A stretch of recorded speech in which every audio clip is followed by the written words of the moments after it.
would you say to Christians who maybe they're not really interested in UFOs, or maybe the ones who are? What would you say to them? And the ones who are not saved and maybe they've had these encounters, what would you say to them as well?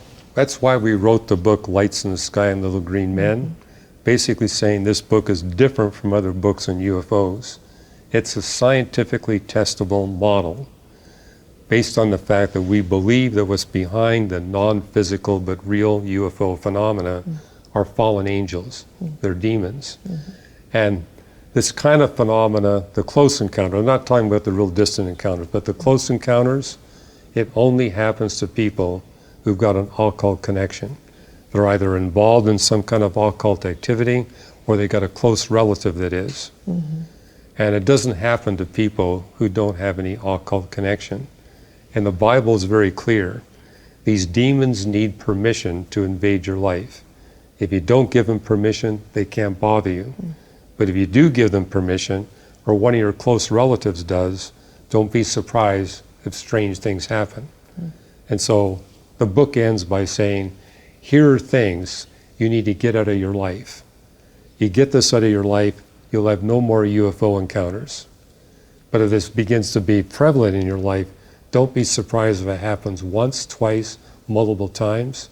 And that's something you see in the data, is that people who are deep into the occult have multiple UFO encounters, not just one.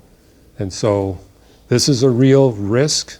And also I've noticed with Christians here in America at least, is that they tend to be quite naive about the occult, and therefore they claim, I got no occult involvement.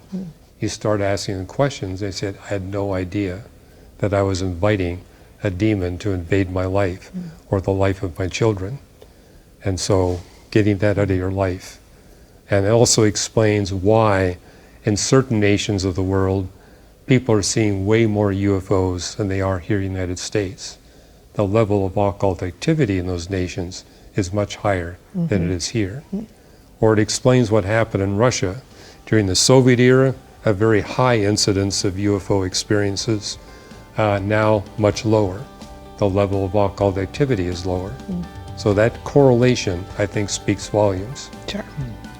But it means this is not just nonsense. This is a real phenomena, and when you encounter it, you need to deal with it.